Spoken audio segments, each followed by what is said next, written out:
صلوات سارے حضرات۔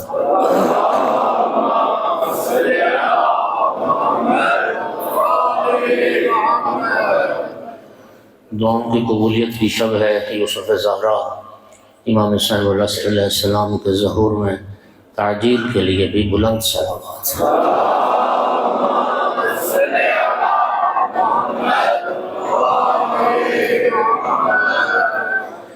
اعوذ باللہ من الشیطان الرجیم، بسم اللہ الرحمن الرحیم،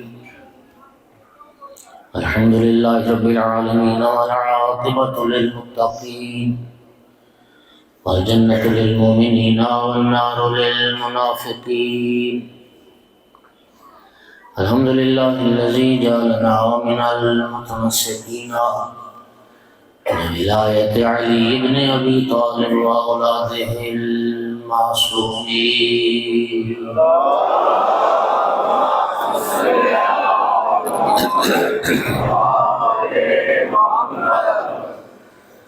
الحمد للہ الذی جعلنا من الباقین علی سید شباب اہل الجنہ سید الشہداء و اصحابہ و اولادہ المظلومین، الصلاۃ والسلام والتحیۃ والاکرام علی رسولہ الکریم شفیع المذنبین انیس الغریبین رحمۃ للعالمین، عنی العبد المؤید الرسول المسدد المحمود الاحمد المصطفى الامجد ابو القاسم محمد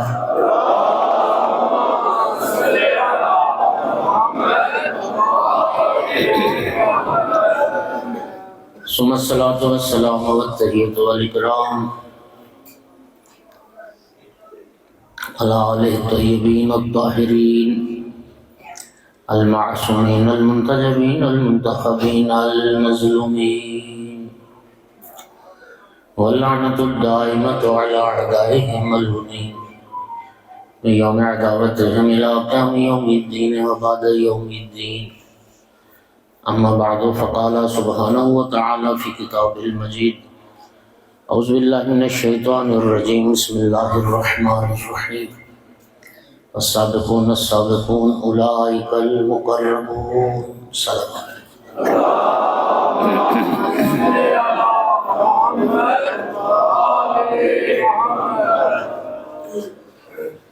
سورہ مبارکہ واقعہ میں آغاز سورت میں اللہ تعالیٰ نے انسانوں کے 3 گروہ بیان فرمائے۔ کچھ ہیں اصحاب الیمین، جن کے دائیں ہاتھ میں نامہ اعمال دیا جائے گا، اور دائیں ہاتھ میں نامہ اعمال ملنا ہی جنتی ہونے کا اعلان ہوگا۔ کچھ ہیں اصحاب الشمال، جن کے بائیں ہاتھ میں نامہ اعمال دیا جائے گا، اور بائیں ہاتھ میں نامہ اعمال ملنے کا مطلب یہ ہے کہ اس کے جہنمی ہونے کا اعلان۔ اور کچھ لوگ ہیں جو ہیں سابقین، اور اللہ تعالیٰ فرماتا ہے والسابقون السابقون، سبقت کرنے والے۔ اور کیا ہے سبقت کرنے والے؟ اولئک المقربون، یہ عام جنتیوں سے ان کا مقام بہت بلند ہے، یہ مقربان بارگاہ خداوندی۔ سابقین جو ہیں وہ مقربین میں سے۔ ایک بات کی طرف توجہ چاہوں گا، قیامت کا دن جب اعمال نامے تقسیم ہو گئے، کسی کے دائیں ہاتھ میں اور کسی کے بائیں ہاتھ میں، پھر بائیں ہاتھ والے کو یہ جرت، یہ ہمت، یہ طاقت نہیں ہوگی کہ وہ دائیں ہاتھ میں پکڑ سکے۔ لیکن اس دنیا میں موت سے پہلے موقع ہے۔ زندگی کے اختتام سے پہلے تک امکان ہے، گنجائش ہے، فرصت ہے۔ خدا نخواستہ اگر گناہوں کی زندگی گزار رہا ہے تو ابھی بھی فرصت ہے کہ بائیں ہاتھ سے نکال کے اس زندگی کو چھوڑ کر اطاعت گزاروں والی زندگی اختیار کر کے نام اعمال دائیں ہاتھ میں پکڑ سکے۔ موت کے بعد پھر یہ مشکل ہے۔ اب سابقون کون ہیں؟ اس میں متعدد اقوال ہیں، اگر آپ تفاسیر کی طرف رجوع فرمائیں۔ حضرت عبداللہ ابن عباس صحابی رسول بھی ہیں، چچا زاد بھی ہیں، وہ فرماتے ہیں کہ پیغمبر نے فرمایا سابقون کا مصداق بارز علی ابن ابی طالب علیہ السلام۔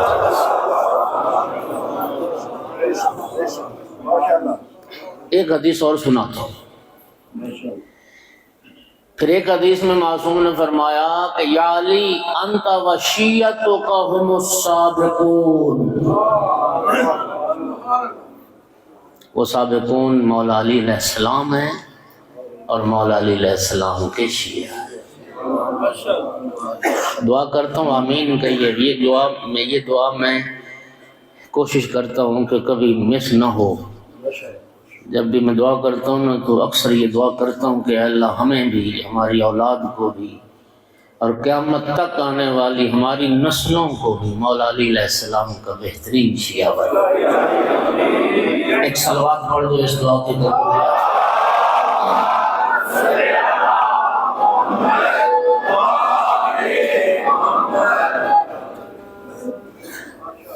ہر کار خیر کی طرف، ہر نیکی کی طرف سبقت کرنے والے، سابق الاسلام، اسلام کی طرف سبقت کرنے والے،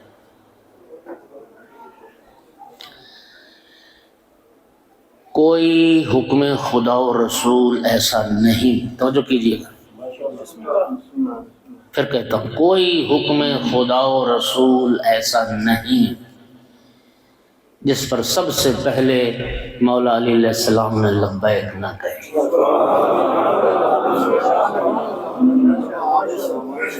سب سے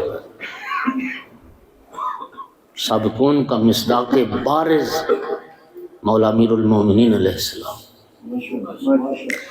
آج کی اس مجلس میں 2 یا 3 کوشش کرتا ہوں سرکار کی زندگی سے، حیات مبارکہ نبی کریم اور حیات مبارکہ امیر المومنین علیہ السلام سے 1-2 مواقع عرض کرتا ہوں کہ جہاں پر کسی نے لبیک نہ کہی اور آقا امیر المومنین علیہ السلام نے سب سے پہلے لبیک کہی۔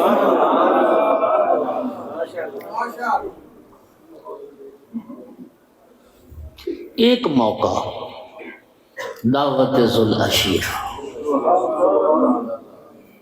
آپ جانتے ہیں، آپ کے علم میں ہے کہ سرکار جب مبعوث برسالت ہوئے، بعثت پیغمبر اکرم کے بعد 3 سال تک دین کی تبلیغ خفیہ انداز سے چل رہی تھی۔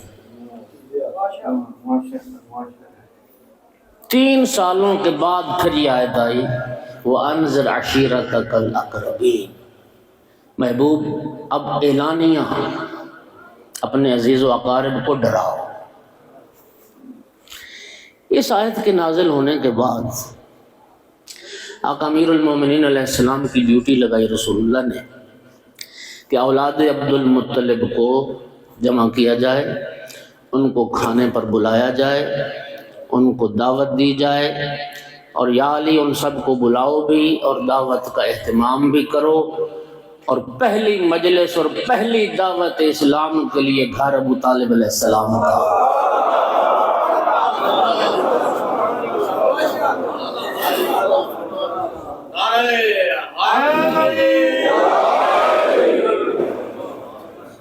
پہلی دعوت اسلام کے لیے جو گھر منتخب کیا گیا پہلی مجلس کے لیے حضرت ابو طالب علیہ السلام کا گھر منتخب کیا گیا۔ امیر المومنین نے اہتمام کیا۔ ایک ران تھی گوسفند کی، ایک ران، 3.25 سیر آٹا، توجہ ہو رہی ہے حضرات، اور ایک پیالہ دودھ کا۔ اور دعوت میں شریک جو تھے قریش کے افراد، اولاد عبد المطلب، وہ 40 افراد، اور یہ کھانا اتنا تھا کہ عرب آج بھی وحشیوں کی طرح کھاتے ہیں۔ صلوات تو پڑھ دو سارے۔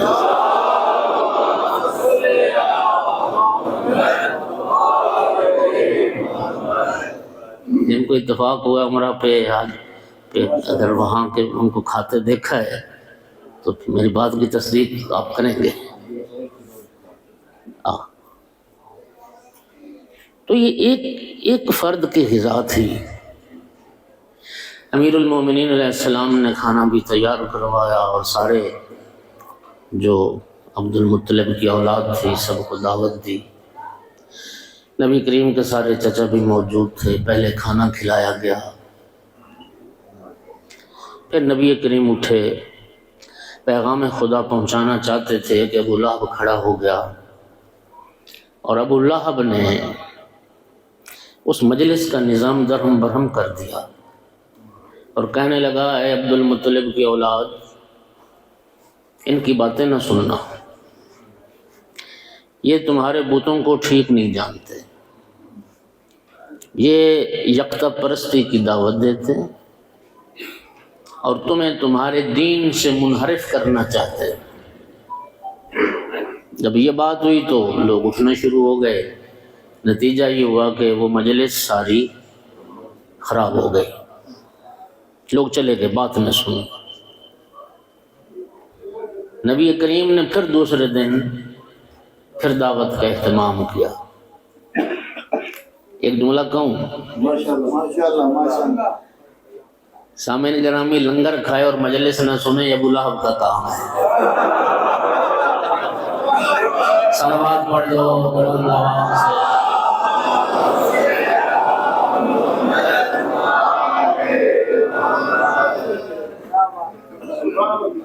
دوسرے دن پھر اہتمام ہوا،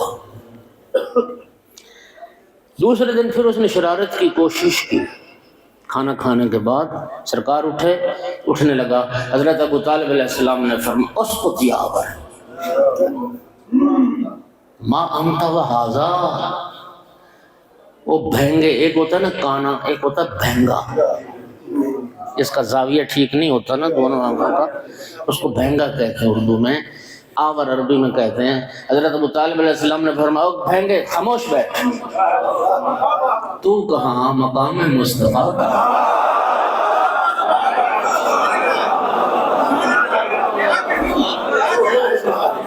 کوئی نہ ہلے گا اپنی جگہ سے جب تک میرا بھتیجا محمد اپنا پیغام رب کا پہنچا دے۔ حضرت ابو طالب علیہ السلام آقا کی طرف متوجہ ہوئے، قم یا سیدی و مولائی، قم یا سیدی و مولائی، اے میرے سردار، اے میرے آقا، اٹھئے، وَتَقَلَّمْ مَا شِئْتَ، جو چاہتے ہیں پیغام پہنچانا پہنچائیے۔ کسی کی جرات نہ ہوئی اٹھنے کی۔ نبی کریم صلی اللہ علیہ وآلہ وسلم نے جو پیغام دیا اس میں یہ جملے تھے، اے عرب، فرمایا کوئی جوان اپنی قوم کے پاس اس سے بہتر پیغام نہیں لایا جو میں تمہارے پاس لایا۔ انی جئتکم بخیر الدنیا والآخرہ، اے عبد المطلب کی اولاد، میں دنیا اور آخرت کی بھلائی لایا ہوں تمہارے پاس، میں دنیا اور آخرت کی خیر لایا ہوں تمہارے لیے۔ خدا وحدہ لا شریک کی عبادت کرو۔ پھر اپنی نبوت کا اعلان فرمایا، میں خدا کی طرف سے پیغمبر ہوں، میں خدا کی طرف سے رسول بن کر آیا ہوں۔ اور پھر حضرت نے اعلان کیا کہ ایکم یوازرنی فی ھذا الامر حتی یکون اخی و وصی و وزیری و خلیفتی فی ھذا الامر۔ اور فرمایا تم میں سے اے عبد المطلب کے اولاد تم میں سے کون ہے جو اس دین کے تبلیغ کے سلسلے میں میرا مددگار بنے، میرا ناصر ہو؟ اور میں وعدہ کرتا ہوں میرا بھائی بھی وہی ہوگا، میرا وزیر بھی وہی ہوگا، میرا خلیفہ بھی وہی ہوگا۔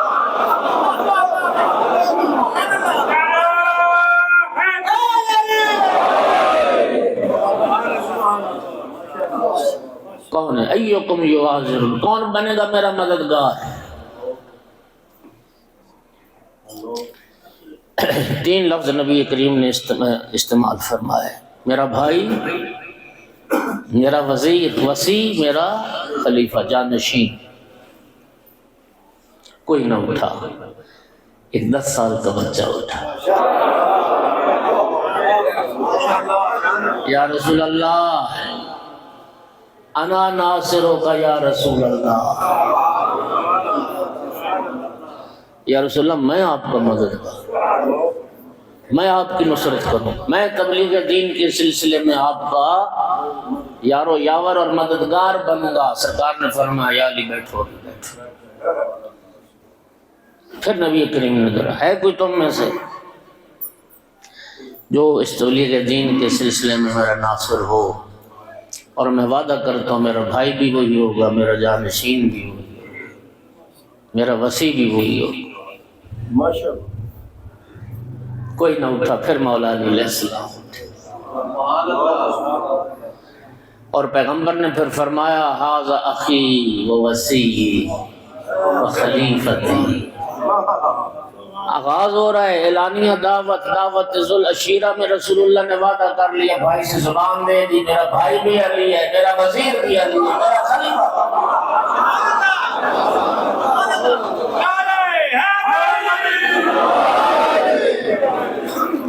میں آپ کا ناصر۔ اور خدا جانتا ہے کہ دعوت ذوالعشیرہ میں جو رسول اللہ سے نصرت کا وعدہ فرمایا تھا، مولا علی علیہ السلام نے ساری زندگی اس وعدے کو نبھایا، اور صرف مولا علی نے نہیں، مولا علی کی اولاد نے بھی اس وعدے کو نبھایا۔ دین کی نصرت اولاد امیر المومنین نے بھی اس وعدے کو نبھایا۔ اور اس نصرت دین اسلام کے لیے اتنا اثار ہے مولا امیر المومنین کا۔ دشمنان خدا، دشمنان رسول، دشمنان دین اسلام، کتنے دشمنوں کو تحقیق کیا۔ تاریخیں کہتی ہیں کہ 10,000 دشمن خدا و رسول و اسلام مولا علی نے اپنی زندگی میں تحقیق کیے۔ یہ 10,000 دشمن نہیں مارے، 10,000 مرتبہ اس معاہدے پر عمل کیا ہے۔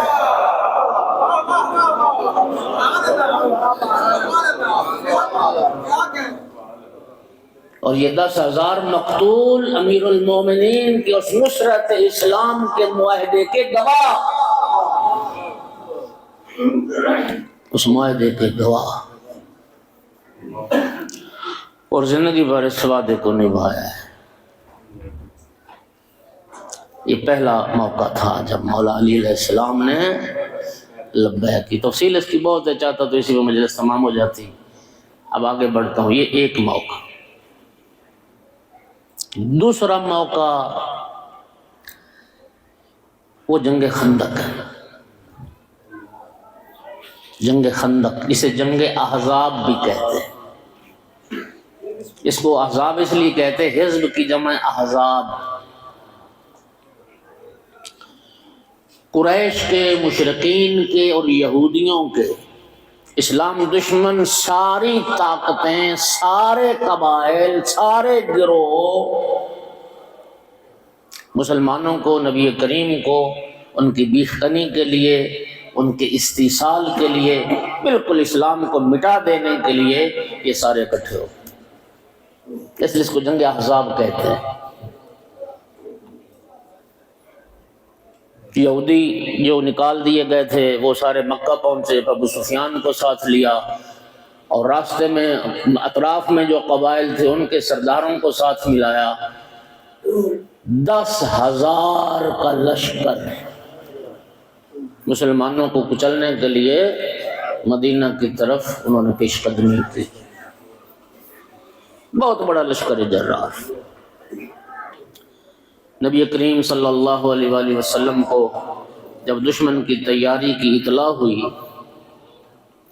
صحابہ سے مشورہ کیا اتنے بڑے لشکر کا مقابلہ کیسے کیا جائے۔ مشاورت شروع ہوئی، کیسے مقابلہ کیا جائے۔ جناب سلمان فارسی نے، جناب سلمان محمدی نے مشورہ دیا، یا رسول اللہ ایک طریقہ دفاع کا یہ ہے کہ ہم خندق کھود لیں، پشت پر پہاڑ ہیں، پشت پر گھر ہیں، اور سامنے جس طرف سے لشکر کے حملہ آور ہونے کا امکان ہے اس جگہ پہ خندق کھودی جائے، 5 گز چوڑی، 5 گز گہری، 3.5 میل لمبی۔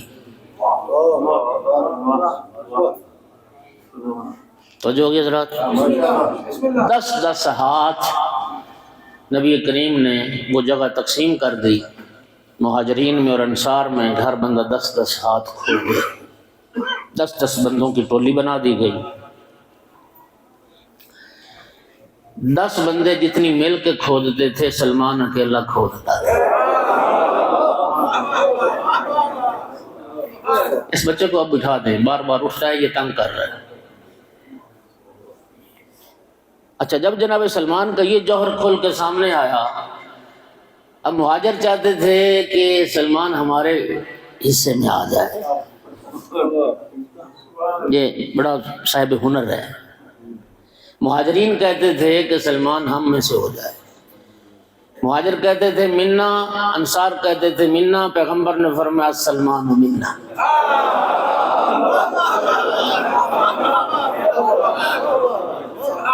اور فرمایا سلمان منا اہل البیت،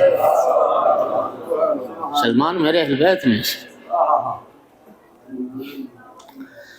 خندق تیار ہو گئی، لیکن جب ابو سفیان اتنا بڑا لشکر لے کر اور بڑے بڑے آزمودہ جنگجو اور بڑے بڑے عرب کے سورما لے کے جب مدینے پہنچے ہیں، اور یہ دل میں آج تھی کہ بس پہنچتے ہی آج ملیا میٹ کر دیں گے، مسلمانوں کو نابود کر دیں گے، جب خندق کو دیکھا تو کہنے لگے کہ یہ چال عرب والے نہیں جانتے تھے، یہ کسی اجمی کی شرارت ہے۔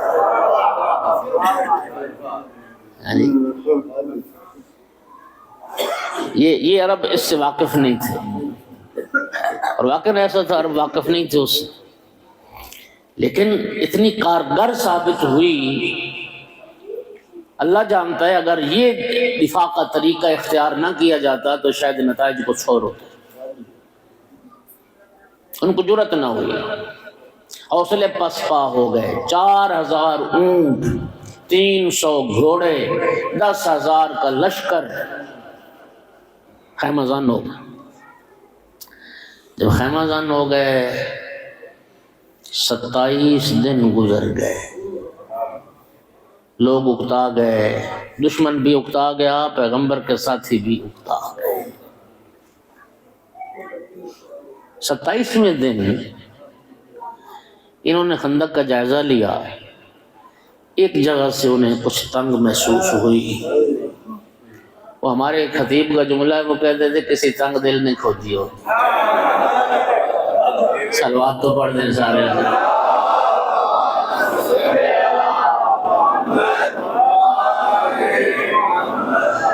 انہوں نے کہا کہ ایسے تو بات نہیں ہوگی. وہ نسبتاً جہاں سے انہیں خندق تنگ نظر آئی وہ انہوں نے اندازہ لگایا کہ ہم گھوڑے ہمارے جو جب پھلانگیں گے چھلانگ لگائیں گے تو ہم اس کو عبور کر جائیں گے.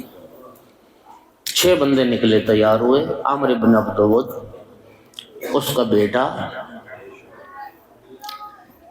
اکرمہ بن ابو جہل اور 3 کافر اور مشرک اور. ان میں ایک نوفل نامی ہے، وہ بھی اپنے زمانے کا بہت بڑا پہلوان ہے. انہوں نے ایڑ لگائی گھوڑے کو اور گھوڑا جو کودا اچھلا اور خندق کے اندر نبی کریم کے خیمہ کے قریب چلا گیا اور مبارزہ طلبی کی. عالم مبارز، بعض روایات کہتی ہیں کہ نیزہ مار دیا خیمے میں نبی پاک کے اور کہا حال میں مبارز ہے کوئی آئے میرے مقابلے میں نکلے. پیغمبر نے سنا، فرمایا من لحاظ القلب. دیر ہو گئی سمجھنے. جب مبارزہ طلبی کی پیغمبر نے فرمایا کوئی ہے اس کتے کی زبان کو بند کرنے والا؟ یا رسول اللہ آپ تو رحمت للعالمین ہیں، آپ نے کیسے اس کو کتا بول دیا؟ پیغمبر سمجھانا چاہتے ہیں جو پیغمبر کے دروازے پر آ کر گستاخی کرے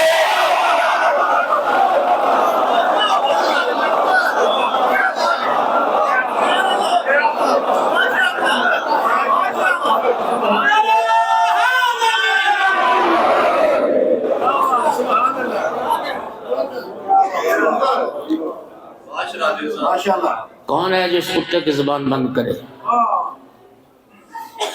کوئی نہ اٹھا. وہی اٹھا جو ہر آواز پر سب سے پہلے لگتا ہے. علی ابن ابی طالب علیہ السلام عرض کی یا رسول اللہ انا لہو یا رسول اللہ، انا لہو یا رسول اللہ، میں جاؤں گا، میں اس کتے کی زبان بند کرتا ہوں. فرمایا نہیں بیٹھو. پھر فرمایا ہے کوئی نکلے اس کے مقابلے میں؟ اچھا اس نے ایک اور پھر نعرہ لگایا، سنو حیران ہو جاؤ گے خدا کی قسم. عامر ابن عبدود کہتا ہے محمد کدھر گئے جنت کی خواہش کرنے والے؟ محمد بھیجو نہ کسی کو، مجھے مار کے مجھے جہنم بھیجے یا میرے ہاتھ مار کے جنت جائے،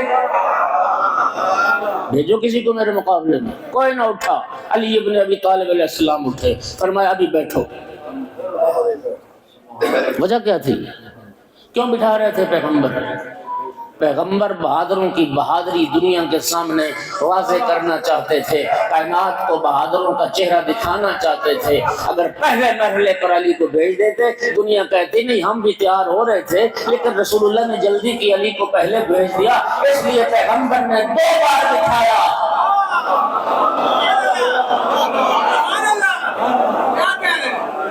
کوئی ہے اٹھے. تاریخ کہتی ہے اس کے مبارزے کے بعد اٹھنا کس نے تھا؟ ایک بڑا صحابی کہتا ہے یا رسول اللہ یہ فارس یلیل ہے. ایک قافلہ تھا یہ جو تجارت کا، میں اس قافلے میں تھا، راستے میں ڈاکہ پڑ گیا. 1000 رہزن، 1000 ڈاکوؤں کا اس اکیلے نے مقابلہ کیا. یہ خبر سنا کے اور حوصلے پست ہو.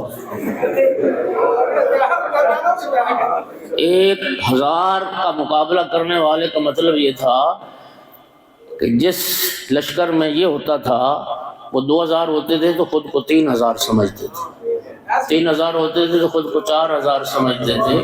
یعنی اکیلے کو 1000 کے برابر طاقت والا سمجھا جاتا تھا. توجہ ہو رہی حضرات؟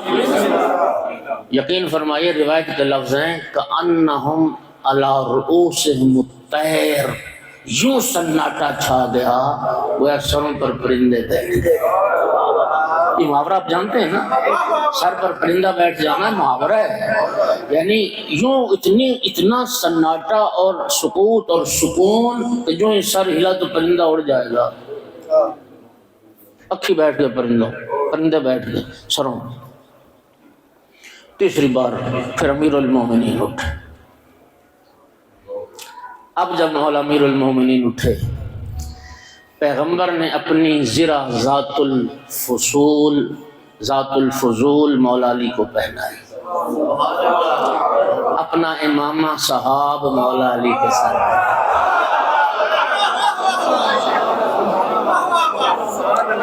اپنا لباس مولا علی علیہ السلام کو عطا کیا۔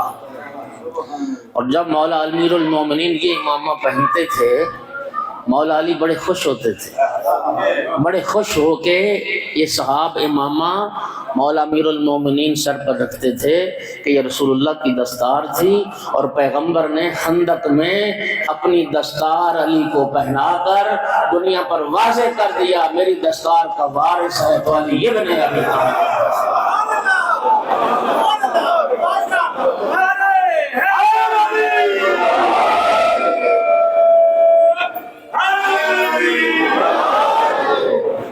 جی مولا علی علیہ السلام کا لباس رسول اللہ نے پہن لیا، رسول اللہ کا لباس مولا علی علیہ السلام نے پہن لیا، علی محمد بن گئے محمد علی۔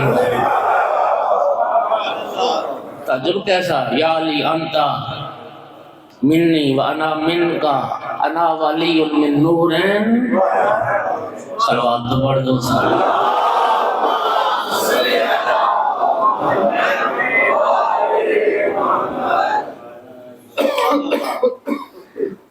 اللہ اکبر۔ امیر المومنین علیہ السلام جب چلے امر کی طرف، سرکار کے لب متحرک ہوئے اور فرمایا برز الایمان کلہ الی الشرک کلہ، بعض روایات میں برز الایمان کلہ الی الکفر کلہ، فرمایا آج کل شرک اور کل کفر کے مقابلے میں کل ایمان جا رہا ہے۔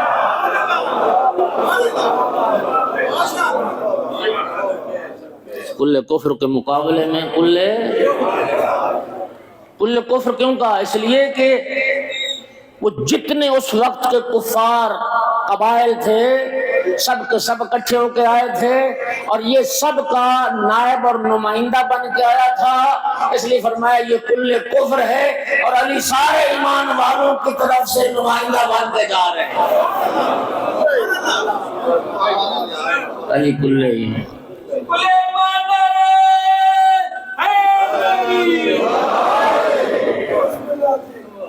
ایمان پائنتنی سوا لکھ نارا عادلی۔ عمر کے سامنے آئے، اس نے اشعار پڑھے، امیر المومنین نے اشعار پڑھے، اس نے رضی اشعار پڑھے، میں عبد ود کا بیٹا ہوں، فرمایا میں ابو طالب کا بیٹا ہوں۔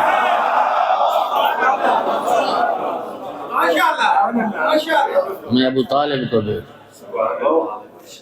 اچھا جب سنا نا کہ ابو طالب کا بیٹا، میں علی ہوں ابو طالب کا بیٹا، یقین کیجئے جب سنا نا کہ ابو طالب کا بیٹا علی،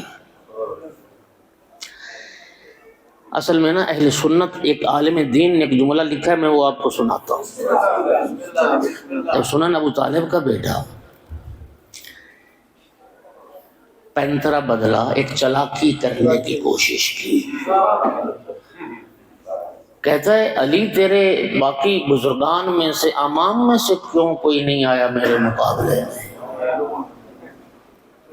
تو ابو طالب کا بیٹا ہے، ابو طالب میرا دوست تھا، مجھے اچھا نہیں لگ رہا کہ میں دوست کے بیٹے کے ساتھ جنگ کروں۔ مولا علی نے فرمایا تو نہیں چاہتا نا جنگ کرنا، میں چاہتا ہوں تیرا سر کاٹنا۔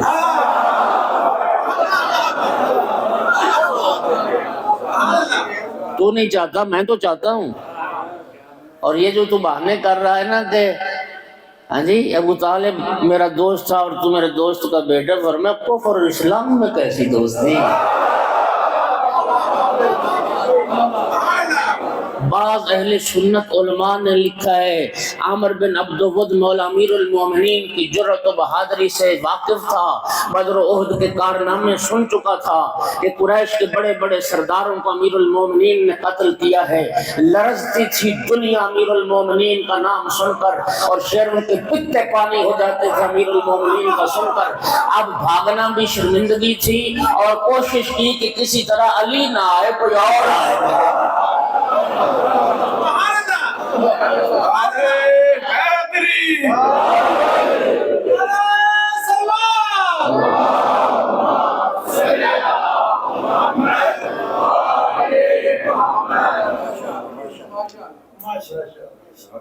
توجہ چاہ رہا ہوں میں۔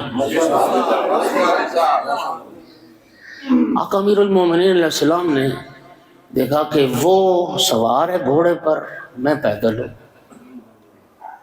اور جو پیادہ ہوتا ہے وہ سوار کی زد میں ہوتا ہے۔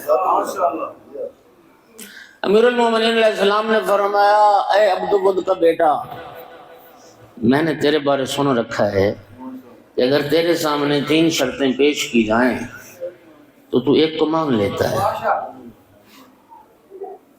کہا ہاں ٹھیک ہے مان لیتا ہوں۔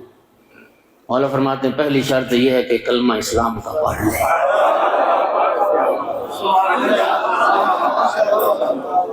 کلمہ پڑھ، لڑائی کی نوبت ہی نہ آئے۔ کا کلمہ پڑھنا ہوتا تو پھر 10,000 کا لشکر لے کے یہاں آتا۔ یہ تو شرط نہیں قابل قبول۔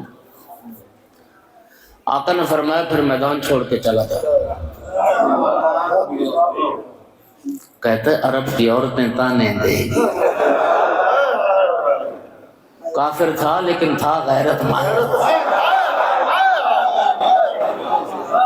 کا میدان چھوڑ کے بھاگوں؟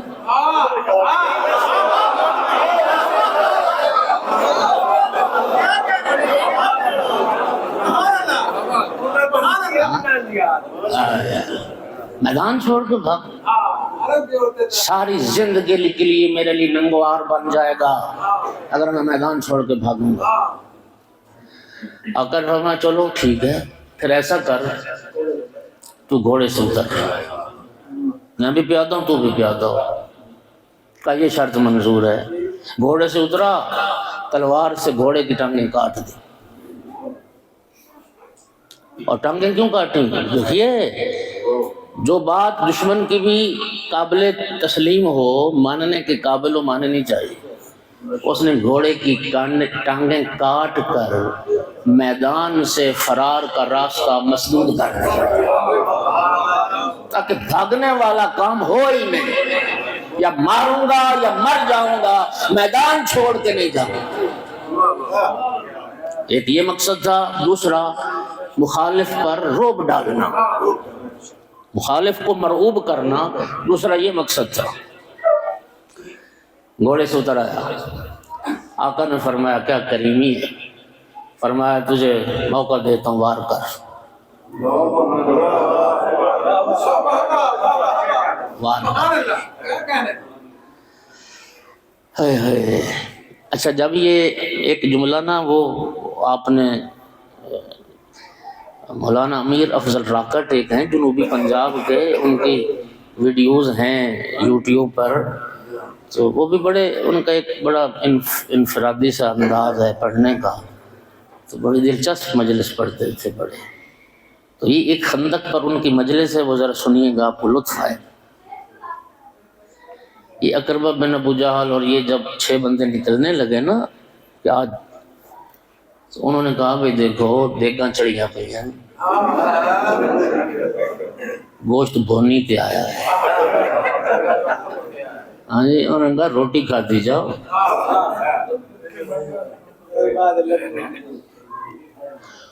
انہوں نے کہا نا بس گئے اور ابھی کام تمام کر کے آئے، پھر کھائیں گے آرام سے۔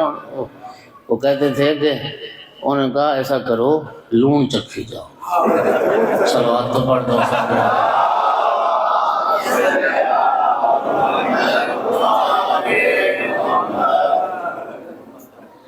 آقا نے فرمایا وار کرو۔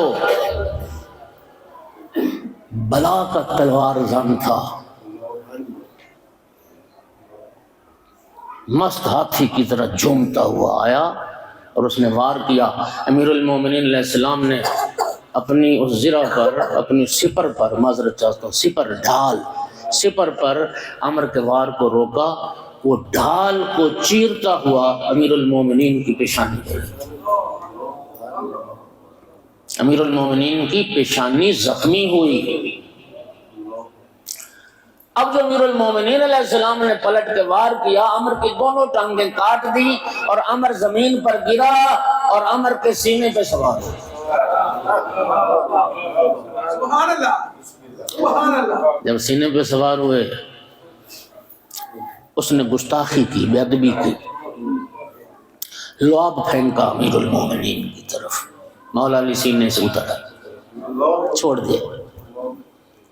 مسلمان حیران، صحابہ کرام حیران، یا رسول اللہ یہ کیا ہوا؟ اچھا بھلا گرا رہا تھا تو پھر چھوڑ کیوں دیا؟ وہیں کام تمام کر دیتے۔ فرمایا جب علی آئے تو خود پوچھنا۔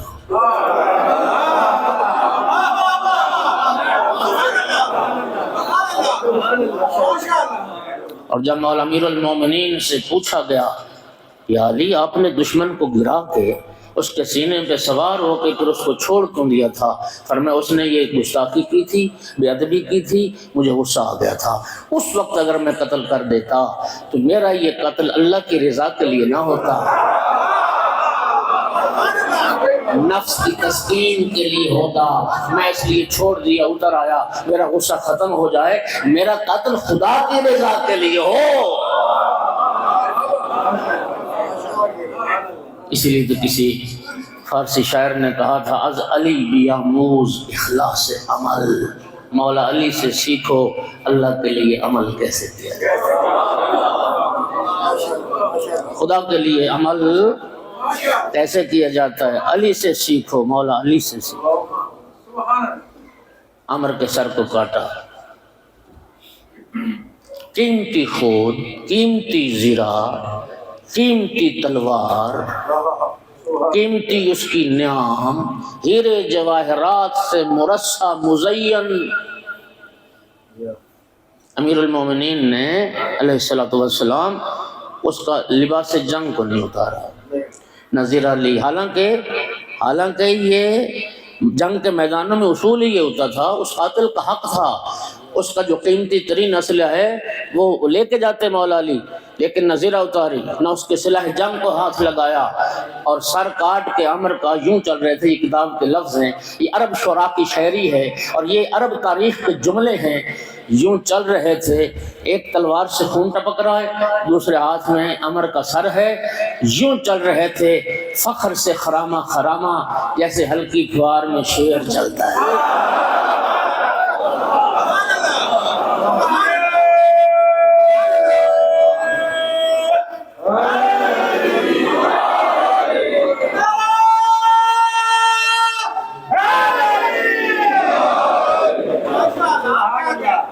دیکھ کے کہا بعض لوگوں نے یا رسول اللہ عجیب ہے، آج تو علی بڑی متکبرانہ چال اور رونق کے ساتھ چل رہے ہیں۔ فرمایا خاموش ہو جاؤ، رب میدان جنگ میں ایسی چال کو پسند کرتا ہے۔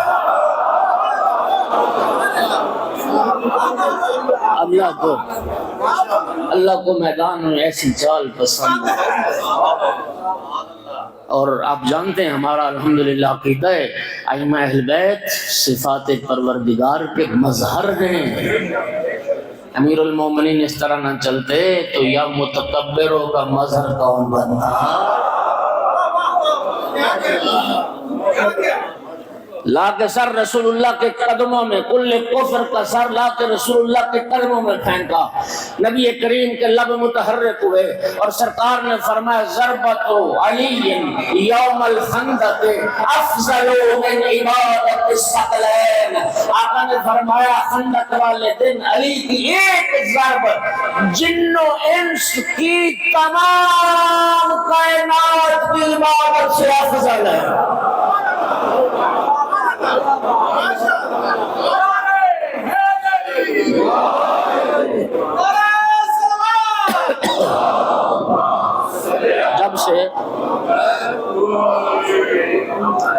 جب سے اللہ نے کائنات بنائی اور جب سے جن و انس عبادت کر رہے ہیں اور قیامت تک جتنے جن و انس عبادت کرتے رہیں گے، ساری کائنات کے جن و انس کی عبادت ایک طرف، کیا کہتے ہیں؟ مولا علی کی ایک ضرب ان کی عبادت کے برابر نہیں، ان کی عبادت سے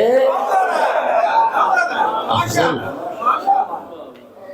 جس آقا کی توجہ چاہ رہا ہوں، جس آقا کی ایک ضرب کی برابری کائنات نہ کر سکے،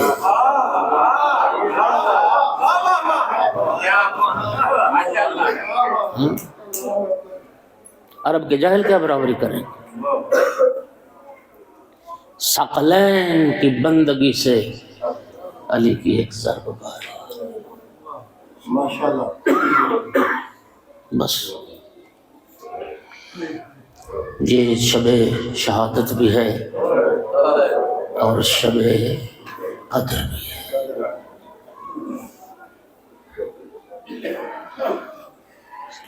کیا کہوں میں، ایک قرآن صامت جو تھا وہ نازل ہو رہا تھا، قرآن ناطق الفجا دنیا سے جا رہا تھا۔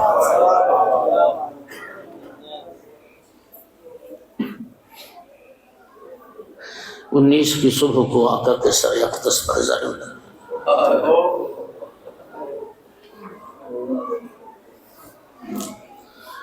جبرائیل کا نوحہ بلند ہوا، تاج ملائکہ، تاج سرداری جبرائیل نے سر سے اتار دیا اور زمین و آسمان کا درمیان نوحہ بلند ہوا۔ تحدمت واللہ ارکان الہدا، تحدمت واللہ ارکان الہدا، خدا کی قسم ہدایت کے مینار گر گئے۔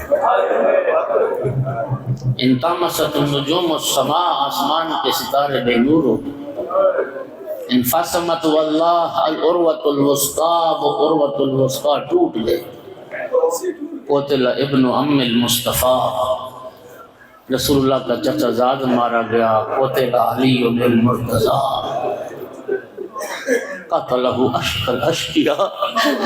تمام اہل کوفہ نے جبرائیل کی آواز سنی، لیکن بخدا جس طرح علی کی بیٹیوں نے سنی اسی نے نہ سنی۔ اس آواز کا اثر ہوا کہ دیوانہ وار مرد و زن کوفہ کے مسجد کی طرف دوڑ رہے تھے۔ واہ علیہ واہ امامہ، عورتوں کو چادر لینا بھول گئی، حجاب بھول گیا، پاؤں میں جوتے پہننا بھول گئے، لیکن کوئی روایت نہیں بتاتی علی کی بیٹیوں نے گھر سے باہر قدم رکھا ہے۔ میں کہوں گا یہ مصیبت کربلا کے لیے رہ گئی تھی۔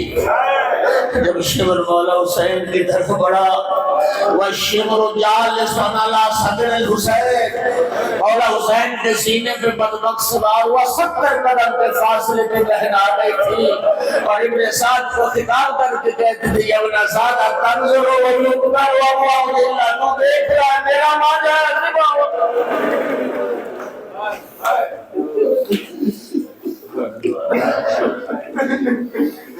زخمی آقا کو گھر لایا گیا، طبیب بلایا گیا، زخم کا معائنہ کیا۔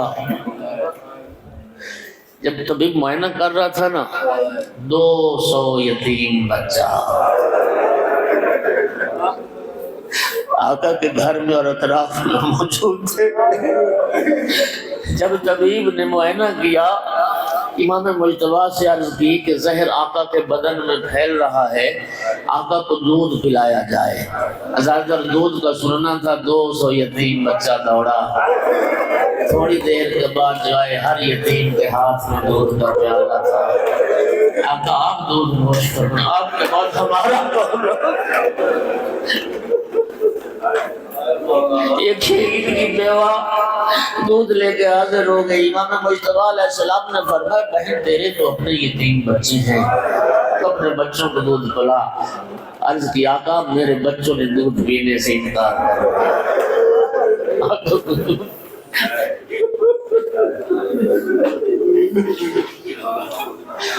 اجرکم علی اللہ۔ اسبغ ابن نباتہ کہتا ہے، آج جو 20 کا دن گزرا نا، ہم آقا امیر المومنین کی بارگاہ میں پہنچے، مولا کے سر اقدس پر شگافتہ سر پر ایک زرد رنگ کی پٹی بندھی ہوئی تھی اور کثرت سے خون بہہ جانے اور زہر سرایت کر جانے کی وجہ سے بدن عطر کا رنگ بھی زرد ہو چکا تھا۔ اس وقت کہتے ہم تمیز نہیں کر سکتے تھے کہ پٹی کا رنگ زیادہ زرد ہے یا بدن مبارک کا رنگ زیادہ زرد ہے۔ ہم جب آقا کی بارگاہ میں پہنچے، مولا کی کیفیت کیا تھی؟ شدت درد سے تڑپ رہے، کبھی دایاں پاؤں پھیلاتے بایاں پاؤں اکٹھا کر لیتے، پھر بایاں پاؤں پھیلاتے پھر دایاں اکٹھا کر لیتے، کبھی دائیں کروٹ لیتے کبھی بائیں کروٹ لیتے، جس طرح انسان تڑپتا ہے یوں تڑپ رہے تھے۔ اور شدت درد سے کبھی آنکھیں بند کرتے کبھی آنکھیں کھولتے اور کبھی آنکھیں کھول کے ہماری طرف دیکھتے اور پھر ایک جملہ فرماتے، سلونی سلونی قبل ان تفقدوا ولیکن خففوا مسائلکم۔ اور میرے ساتھی علی سے پوچھنا چاہتے پوچھ لو، لیکن اپنے سوالات مختصر کرنا، اس لیے کہ آج تمہارا ایمان کمزور ہو گیا، آج میرے بدن میں وہ طاقت نہ رہی جو چاہو پوچھ لو۔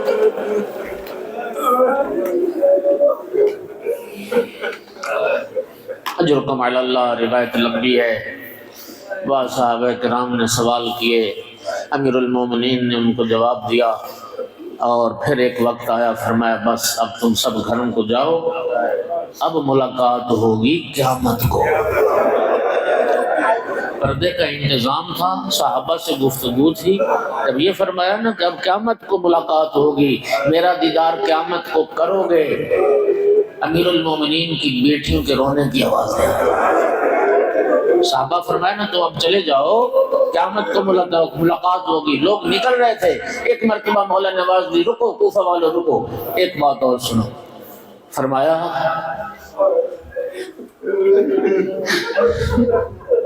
میری اس بات کو یاد رکھنا،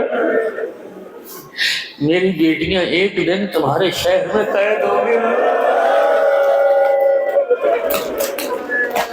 میری بیٹیوں کا یاد رکھنا۔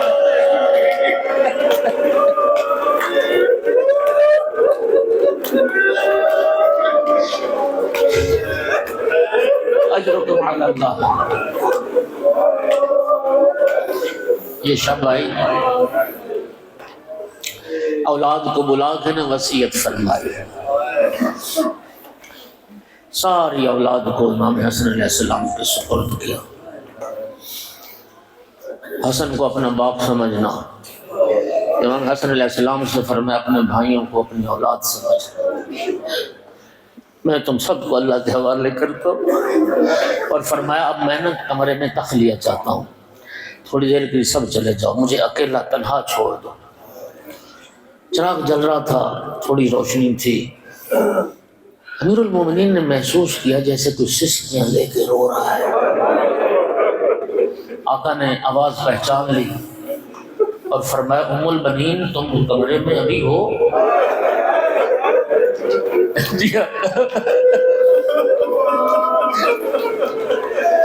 مولا عباس رو رہے تھے، عباس تم بھی کمرے میں ہو؟ بابا جان میری ماں نے میرا ہاتھ پکڑا ہو،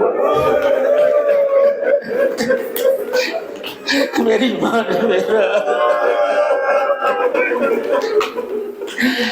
جناب ام البنین نے عرض کی آقا میں گستاخی کی معذرت چاہتی ہوں، لیکن اتنا صرف پوچھنا چاہتے ہوں میرے عباس کو کس کے حوالے کیا؟